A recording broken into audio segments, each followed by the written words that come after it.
Ang kwentong ito ay hango sa totoong buhay. Karanasan ito ni Gatong. Taong 1963, Nauhan, Oriental Mindoro.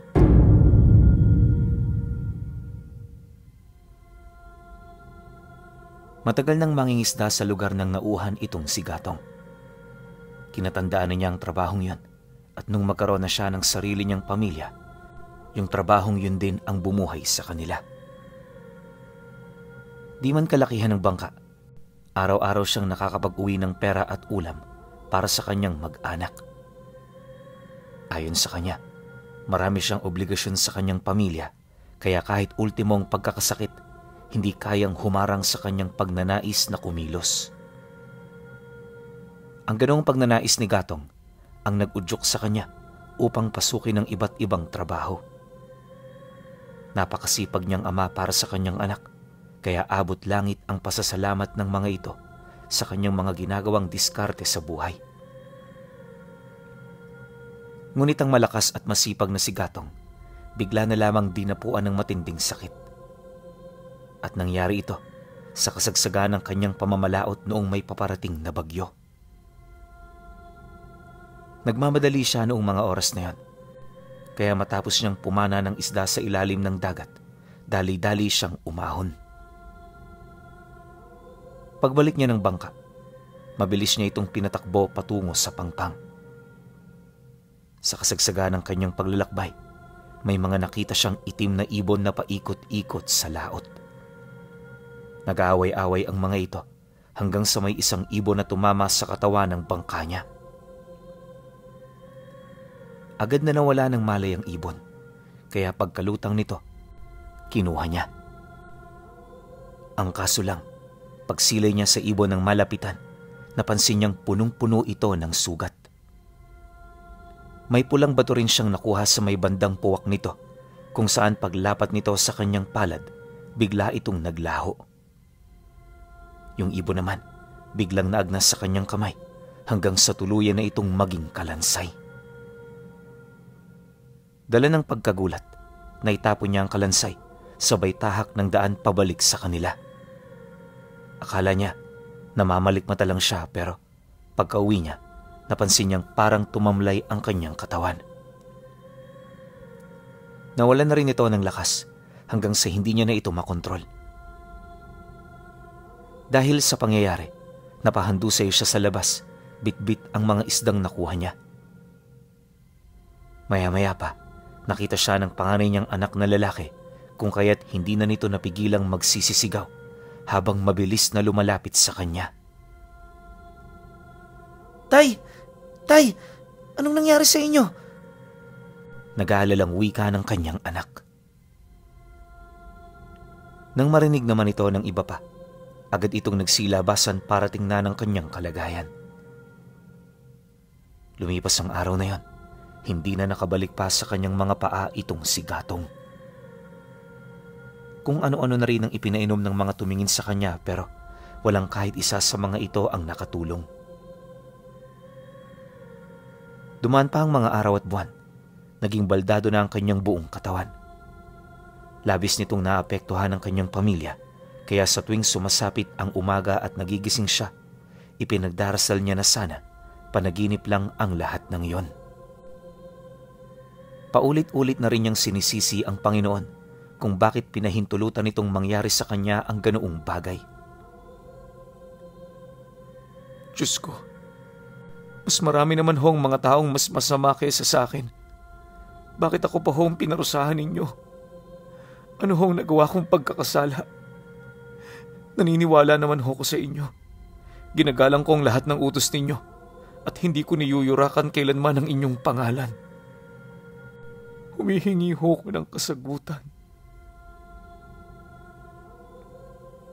Ito palaging sinasambit ni Gatong tuwing siya ay nag-iisa. Ngunit sa kasamaang palad, wala siyang naririnig na sagot mula sa Panginoon. Magmula noon, tila bang naapektuhan nito ang kanyang paniniwala. Di niya kasi maisip kung bakit ang taong katulad niyang sumusunod, pinaparusahan ng may kapal. 4 na taon ang lumipas, sumapit ang pangkasalukuyang taong nabanggit. Hirap na sila noon sa buhay dahil sa tagal ng kanyang pagkakabalda. Yung mga anak din niyang bata pa, napilitan ng mag-asawa para iligtas ang mga buhay nila. Dahil sa naging pasya ng mga ito, tanging ang panganay na lamang niyang anak na lalaki ang nagpaiwan sa bahay nila. Kahit hirap na yon sa pangingisda, hindi nito kayang tibagin ang kagustuhan nitong pagsilbihan silang mag-asawa. Ayon sa kanya na, awang-awa na siya sa anak niyang yon pero wala siyang magagawa. Kapag naghaharap silang dalawa, abot langit ang paghingi niya rito ng tawad. Di naman ito pinapansin ng anak niya, lalo pat nauunawaan nito ang kanyang kalagayan. Akala niya habang buhay na siyang ganon, pero parte pala ito ng mas dakila niyang tadhana. Lingid sa kaalaman ni Gatong na sa paglipas ng taon lumalakas ang batong nakuha niya noon sa ibon. At para sila'y magkaisa, kinakailangan muna nitong sirain ang katawan niya. Pagdating naman ng tamang panahon, dito na nito unti-unting pinapagaling ang kanyang pinsala. Napansin niya ito pagpasok ng 3 buwan, kung saan sa bawat araw na lumilipas, bumibilis ang paghihilom ng kanyang katawan. 3 buwan ang dumaan. Nagulat na lamang siya nang bigla niyang maigalaw ang kanyang paa paggising niya isang umaga. Dala ng kuryosidad, sinubukan niyang tumayo at hindi nga siya nabigo. Nang masipat naman ito ng kanyang asawa, bigla na lamang bumuhos ang emosyon nito. Iyak ito ng iyak, animoy hindi makapaniwala sa kanyang mga nakikita. Makalipas pa ang ilang minuto, pumasok na rin sa kanyang silid ang anak niyang kagagaling lang sa laot. Nang magpang-abot ang kanilang paningin, nakita niya kung gaano ito natutuwa sa milagroso niyang paggaling. Dahan-dahan itong lumapit at nang magkaharap na sila, dito na nito hindi napigilan ang pagbuhos ng kanyang emosyon. Tay, mabuti naman ho't magaling na kayo. Wika ng anak niya habang umiiyak. Nang marinig naman niya ang sinabi nito, agad naman siyang humingi ng tawad. Matapos ang kanilang pag-uusap, sabay-sabay na silang nag-almusal. Habang hindi pa nila nakukumpirma ang dahilan ng paggaling niya, pansamantala nila itong itinago sa kanilang mga pamilya at kakilala. Sa loob ng 1 linggo, wala silang ginawa kundi alamin ang totoong mga nangyayari sa kanya. Inakala kasi noon ng kanyang pamilya na babalik siya sa dati pagkaraan ng ilang araw. Subalit sa kabutihang palad, hindi yun nangyari. Matapos naman itong mapagtanto ng kanyang mag-ina, nagdesisyon na ang dalawa na ipaalam ito sa mga kadugo nila. Una nilang pinagsabihan ay yung mga anak ni Gatong na nagsipag-asawa na. Ang kaso lang, hindi lahat ng nakarinig sa balita pumunta. Nakakalungkot man ito kung iisipin, minabuti niyang wag na lamang itong pagtuunan ng pansin. Nauunawaan naman kasi ni Gatong ang mga ito, lalo pat may kanya-kanya na itong responsibilidad. Matapos ang nangyaring pagpapatawag, bumalik na sa normal ang mga kaganapan sa bahay. Para makabawi, pinagpahinga na muna niya ang anak niya. Siya na lang sana noon ang mamamalaot pero hindi yun pumayag. Medyo kinakabahan pa kasi ito sa mga bagay na pwedeng mangyari sa kanya sa dagat. Nang marinig naman niya ang rason ng kanyang anak, wala naman siyang nagawa kundi ang sumunod. Naisip niya kasing may punto ito, kaya wala siyang karapatang tutulan ang desisyon nito. Para naman makakuha ng maraming huli, gabi sila noon pumalaot. Nataon kasing bilog ang buwan, kaya inaasahan nilang maraming isda ang lilitaw. Bago sila umalis sa kanila, nagdala sila ng 2 pirasong lambat. Kaya 2 ay para masigurong hindi sila magkakaaberya. Matapos naman nilang maghanda, nagmamadali na silang tumungo sa dalampasigan. Pagdating nila sa laot, maraming mga mangingisda ang nakasabayan nila. Sa mga naunang oras, wala namang nangyari. Ngunit nang medyo malapit nang sumapit ang hating gabi, dito na nagsimula ang mga hindi inaasahang problema. Yung mga lambat kasing ginagamit nila, nagkanda buhol-buhol at nagkaroon ng malalaking butas. Sa estado nito, hindi na nila ito mapapakinabangan. Kaya nang mapagtanto ito ni Gatong, wala siyang naisip na paraan kundi ang sumisid para makapanghuli ng karagdagang isda at para na rin maalis sa bato yung dulo ng lambat nilang sumadsad sa ilalim ng dagat. May kalaliman noon ang kanilang kinaroroonan. Kaya nang marinig ng anak niya ang kanyang plano, bigla naman itong umalma. "Ako na lang ang sisisid, Tay. Kagagaling mo lang eh, kaya wala ka pa sa kondisyon. Huwag ko kayo mag-alala.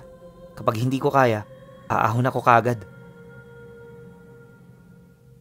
Nang marinig naman niya ang sinabi nito, hinayaan niya itong gawin ang kanyang plano. Ang kaso lang, nakadalawang sisid na ito, di pa rin ito nakuha ang lambat.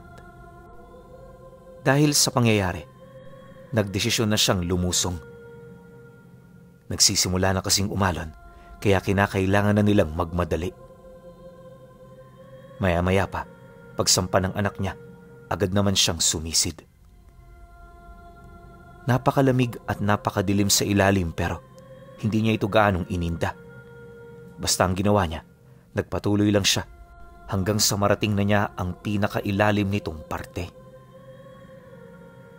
Ayon sa kanya, nahirapan siyang hanapin noon ang lambat kaya natagalan siya sa ilalim. Inakala rin niyang ilang minuto lang ang kanyang itatagal roon pero pag-ahon na pag-ahon niya, nakita niya ang bangka nila na malapit na sa mga bangka ng mga mangingisdang kasabayan nila. Malayo pa lang, rinig na niya ang boses ng kanyang anak na humahagulgol habang pilit na nakikipag-usap sa kapwa nila mangingisda. Dala naman ang kanyang pagkagulat, dali-dali siyang lumangoy papalapit. Akala niya kasi kung ano lang, pero paglapit niya sa mga ito, nakita niya ang mga mukha ng mga taong kasalukuyang nakatitig sa kanya, na balot ng takot. Maya-maya pa, agad naman siya nitong tinulungan na maisampa na sa bangka. Pagkalapit niya sa kanyang anak, bigla siya nitong hinagkan habang nagwiwika ng, "San ka ba galing, Tay? 2 oras na kami naghahanap sa'yo. Akala namin patay ka na." Dahil sa sinabi nito, di siya kaagad naniwala. Alam niya kasing nakakagulat ang ganoong balita, kaya naisip niya na baka pinagtitripan lang siya ng mga ito. Ngunit sa loob ng halos kalahating oras na pakikipag-usap, dito na siya nakumbinsi na nagsasabi nga ang mga ito ng totoo. Ilang minuto pa ang lumipas dahil sa mga nangyaring yon. Napilitan silang umuwi ng maaga. Pagbalik nila sa bahay, hindi na muna nila pinag-usapan ang tungkol dito, alinsunod sa nais niya. Kinabukasan, dumating ang mga nakasabayan nila sa laot para tanungin siya. Maging ama ito man kasi, walang ideya kung papaano siya nagtagal sa ilalim ng dagat sa loob ng 2 oras. Sinagot naman ni Gatong ang lahat ng mga aligasyon pero hindi sapat ang kanyang mga dahilan. At para rin makasiguro ang mga tao, nagdala sila ng manggagamot para matingnan siya. Naisip kasi nila na baka sinapian siya ng masamang espiritu, ngunit sa kabutihang palad, wala naman itong nakitang kakaiba. Bagaman may ideya na si Gatong sa mga nangyayari sa kanya, hindi niya piniling sabihin ang kanyang mga nalaman. Naisip niya kasi na magdudulot lang ito ng palaisipan sa mga makakarinig at maaaring maging daan pa ito para mapahamak at malagay sa alanganin ang kanilang pamilya. Matapos naman siyang matingnan ng manggagamot, agad namang umalis ang mga taong pumunta. Magmula noon, wala na silang naging bisita, kaya naman kahit papaano naging panatag na rin sila. Ang hindi lang niya maisip, Bakit parang sa paglipas ng mga araw, mas lalo pang lumalakas ang kanyang katawan? Pakiramdam niya, wala nang imposible sa kanya. Kaya naman dito niya na sinubok ang sarili niya. At nagsimula ito sa pakikipagbuno niya sa kalabaw na pagmamay-ari ng kaibigan niya. Ayon kay Gatong, na dahil sa pangyayaring yon napatunayan niya ang kakaibang lakas na nananalaytay sa kanyang katawan. Hindi rin niya noon may pagkakaila ang pagtalas ng kanyang pandama, kalakip ng mga tinig na paulit-ulit na bumubulong sa kanya tuwing siya ay nagpapahinga. Noong una inakala niyang wala lang ang lahat ng yon, pero habang tumatagal, nauunawaan na niya na ang lahat ng katagang bumubulong sa kanyang isipan ay pawang mga buhay na salita. Dahil dito, kahit lumaki siyang mangmang sa lihim na karunungan, nagkaroon siya ng bukod tanging abilidad. Halos 7 buwan din niya itong pinag-aralan hanggang sa makabisa na niya ang bawat kataga at abilidad nitong pwede niyang magamit. Kahit wala pa siyang ideya kung paano niya ito mapapakinabangan, ginawa niya ang lahat upang matuto at maging dalubhasa. Kalaunan, nang mapag-husayan na niya ang lahat ng kanyang pinag-aaralan, dito na pumasok ang kauna-unahang pagsubok. At ito ay walang iba, kundi ang nangyaring pangangaswang sa pangatlo niyang anak na babae. Wala silang kaide-ideya noon sa ganoong sitwasyon ng kanilang anak, kaya nalaman niya ito noong malala na ang lagay nito. Nagpatulong na kasi sa kanila ang asawa ng anak niya para makahanap ng albularyong makakaalam sa iniinda nitong karamdaman.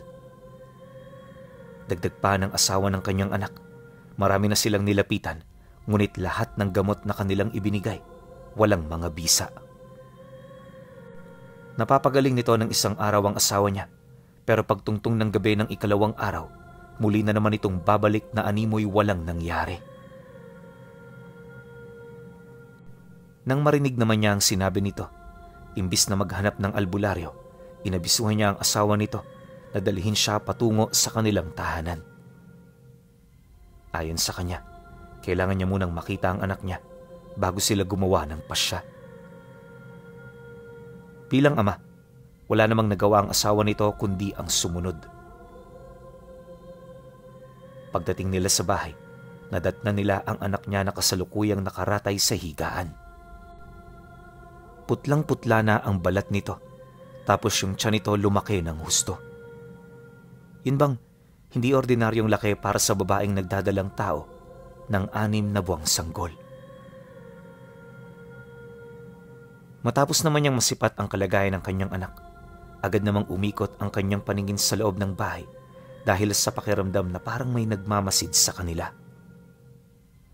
Alam niyang hindi lang sila ang tao roon, kaya bago pa man niya masimula ng kanyang pagtingin sa kalagayan ng kanyang anak, inabisuhan niya ang asawa nito na magsaboy ng asin sa labas ng bahay.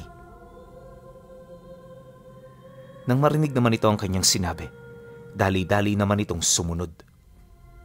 Pagbalik nito, sakto naman ang pag-alis ng nilalang na nagmamanman sa kanila. Sa pagbalik ng katahimikan sa buong paligid, hinilot niya ang anak niya habang iniihipan ng dasal. Purong mga pangontra ang ibinaon niya sa katawan nito, nang sa gayoy masigurong hindi na ito magagalaw pa ng nilalang na nagtatangkang kumuha sa bata. Matapos naman niya itong gawin, kinausap niya ang asawa nito para ilahad ang kanyang mga nalalaman. Huwag ka na munang maghanap ng albularyo. Ako na ang gagamot sa anak ko. Magtiwala ka. Alam ko ang ginagawa ko. Seryosong wika niya sa asawa nito. Sige ho, tay. Kung yan ang gusto ninyo. Siya nga ho pala. Ano hong napansin niyo sa asawa ko? Pinatuklasan ba kayong hindi namin alam? Marami akong nalaman. Una, wala siyang sakit na may kaugnayan sa sinabi mo. Inaaswang ang asawa mo at alam ko kung sinong may gawa. Pagkasambit naman niya nito, bahagya niyang itinigil ang kanyang pagsasalita. Maya-maya pa, nang mapansin naman ang kinakasama ng anak niya na parang umiiwas siya, hindi na rin ito nagsalita pa. 2 oras ang dumaan. Nang mapansin nilang bumuti na ang kalagayan ng anak niya, dito pa lamang siya nagpaalam. Akala nung kinakasama ng anak niya uuwi siya, pero hindi nito alam, pupuntahan pala niya ang bahay ng aswang. Alam niyang hindi ito nalalayo sa tahanan ng dalawa, kaya naman kahit umaga, naglakas loob siyang kumprontahin ang mga ito. Pagdating naman niya sa isang lumang bahay, ilang metro lang ang layo, nakita niya ang isang matandang babae na nagwawalis ng bakuran. Malayo pa lang, tanaw na siya nito, kaya hindi na siya nagdalawang isip na pumasok. Paglapit naman niya sa matanda, agad namang lumabas ang asawa nitong lalaki na may bitbit na itak. Pagsilay pa lang nito sa kanya, nanlilisik na ang mga mata nito na parabang hindi siya nito gustong makita. Nang mapansin naman yun ni Gatong, agad naman siyang napahinto habang pinakikiramdaman ng buong paligid.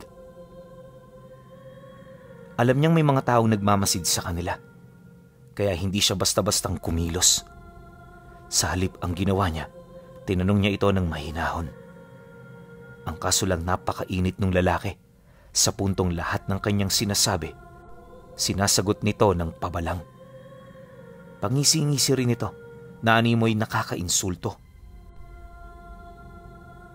Maya-maya pa, nang hindi na maatim ni Gatong ang ganoong sitwasyon, kumuha siya ng tipak ng kahoy na nasa gilid ng bakuran, kasabay ng pagbalot niya rito ng dasal. Matapos niya itong gawin, muli niyang ibinalik ang tingin niya rito habang nagtatanong ng, "Talaga bang wala kang balak na makipag-usap sa akin ng maayos? Akala mo ba pupunta ako rito nang wala akong nalalaman? Huli ko ng babalato sa inyo. Kapag inulit niyo pa ang pagdalaw sa anak ko, magkakamatayan na tayo." Magdahan-dahan ka sa mga sinasabi mo. Huwag mo kaming paratangan na wala kang batayan. Tandaan mo, hindi lang ikaw ang merong kakayahan. Galit na sagot naman ng lalaki sa kanya. Nang marinig naman niya ito, hindi na siya nagsalita pa. Sa halip tumalikod siya habang dinuduraan ng bakuran ng bahay. Padabog din niyang itinapon ng bitbit niyang kahoy, pagpapakita na hindi siya natatakot sa mga ito. Matapos naman niya itong gawin, lahat ng taga-baryong nakakita sa kanyang inasal, hindi maiwasang makaramdam ng takot para sa kanya. Bagaman kasi hindi nagsasalita ang mga ito, malakas ang kutob ni Gatong na meron itong nalalaman. Pagbalik naman nila sa bahay ng anak niya, dito niya narinig ang ama ng asawa nito na nagsalita ukol sa taong pinuntahan niya. Ayon dito, kuno-kunong aswang ang mag-asawa at matagal na nila itong pinangingilagan. Lahat ng tao sa baryo takot dito, kaya halos hindi nila maisip kung bakit nagawa niya ang ganoong bagay. Binalaan din siya nito na madaling makaramdam ng puot ang mga taong yon, kaya wag siyang magpakakampante matapos niya itong gawin.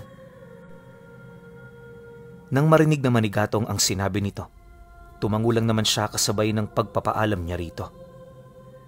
Marami pa sana siya noong sasabihin pero minabuti niyang maging tahimik na lang upang walang makatunog sa kanyang mga plano. Dumaan pa ang mga araw, hindi na nalalapitan ng mag-asawa ang anak niya. Yung mga tao noon sa baryo, kapansin-pansin ng pangingilag sa kanya tuwing siya ay naglalakad patungo sa bahay ng mag-asawa.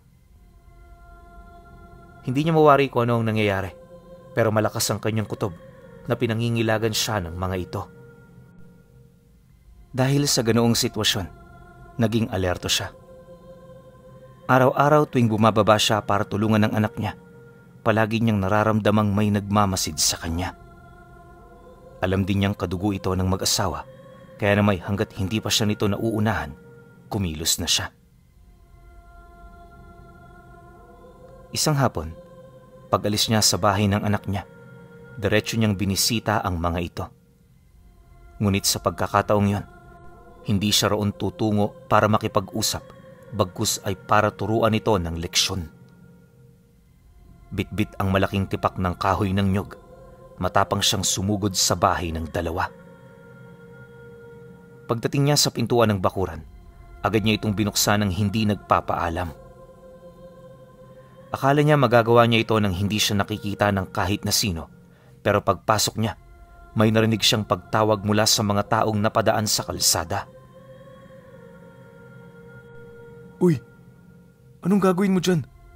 Hindi mo ba alam kung sinong nakatira sa bahay na yan? Lumabas ka na dyan, hanggat may pagkakataon ka pa. Bulong ng taong napadaan. Nang marinig naman niya ang sinabi nito, nagpatuloy lang siya na parabang hindi ito alintana para sa kanya. Kung tutuusin kasi, alam niya ang mga sinasabi nito, kaya wala nang dahilan para matakot siya sa mga ganoong istorya. Pagsilay naman ng lalaki sa naging kapangasan niya, dali-dali naman itong naglakad papalayo. Si Gatong naman, dere-derecho lang hanggang sa marating na niya ang pintuan ng bahay. Nang akmang itutulak niya na ito, nasipat niya ang mag-asawa na kanina pa palang nakadungaw sa bintana. Sa puntong yon, galit na galit ito sa kanya, kaya imbis na buksan pa niya ang pinto, nagpa siya siyang umatras para hintayin ito sa labas. Ilang minuto pa ang lumipas. Dito na bumukas ang pinto, kasabay ng pagbungad ng mag-asawa sa kanya. Dali-dali siya noong nilapitan ng lalaki habang nagsasalita ng may paninindak. Akala kasi nito madali siya nitong matatakot, pero ang hindi nito alam, hindi lang pala sila ang may masamang binabalak. Hindi naglaon. Bago pa man matapos ng matanda ang kanyang mga pagbabanta, bigla na lamang itong napahandusay ng tamaan siya ng kahoy na hawak ni Gatong. Sa sobrang lakas ng pagkakahampas niya rito, nabasag ang bakod at puder nito. Inabot din ng ilang minuto bago ito nakatayo, na siya namang labis na ikinagulat ng asawa nito. Dahil sa pangyayaring yan, lahat ng mga taong napapadaan natitigilan sa paglalakad.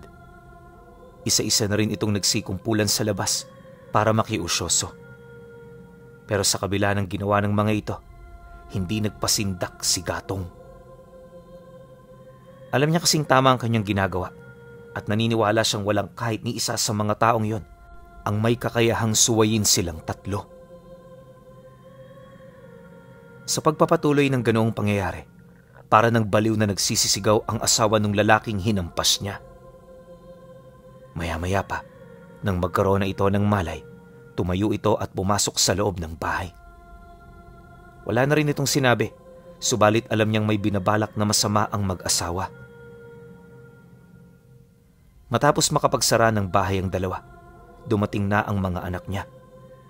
Agad siya nitong inilayo sa lugar hanggang sa makauwi na sila. Hindi nagtagal, nang malaman naman ng mga kapitbahay nila ang tungkol sa mga nangyari, inabisuhan sila nitong umalis na muna ng baryo. Ayon sa mga ito, hindi magiging maganda sa kanila kung aabutan pa sila doon ng gabi. Dagdag pa nito na, kilalang mamamatay tao ang mag-asawang yon, kaya siguradong hindi ito titigil hanggat hindi nakakaganti. Nang marinig naman ni Gatong ang tungkol dito, matapang naman itong sumagot sa sinabi ng mga kakilala nito. Hayaan niyo silang dumayo rito. Mas mainam nga yun para magkasubukan na kami. Sa dami ng kasalanang ginawa nila sa amin, hindi ko na ito mapapalagpas pa. Dahil sa sinabi niya, wala nang nagawa ang mga kapitbahay nila, kundi siya ay hayaan. Ilang oras pa ang dumaan, sumapit na nga ang dapit hapon. Bagaman hindi pa kalaliman ng gabi, inabisuhan na niya ang pamilya niya na magsara ng bahay. Pagsilay naman niyang nagawa na nito ang kanyang pinag-uutos, agad naman siyang naglakad pabalik ng baryo. Kung anong dala niya noong umaga, yun din ang dala niya dahil sa mas dalubhasa siya sa paggamit ng ganoong armas. Makalipas pa ang ilang minutong paglalakad, nang medyo malapit na sila sa sentro, may napansin siyang 2 baboy ramo na kanina pang sunod ng sunod. Nasa likod ito ng kakahuyan ilang metro sa kalsada, kaya yung mga mata lang nito ang kanyang nakikita.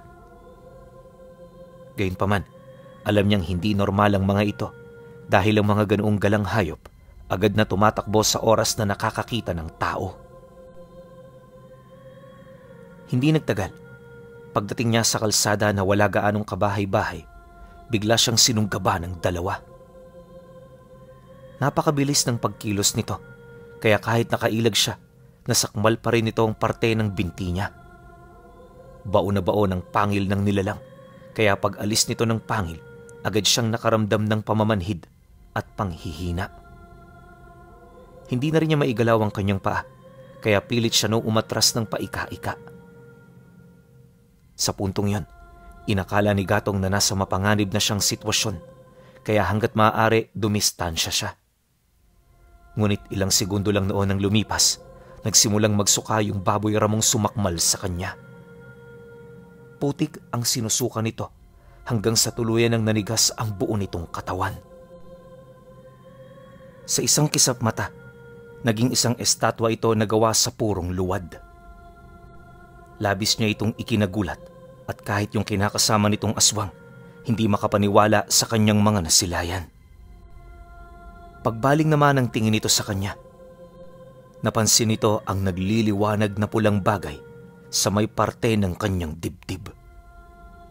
Hindi mawari ng nilalang kung ano ito, ngunit sa kabila ng ganoong pangyayari, di nagbago ang kagustuhan nitong tapusin siya.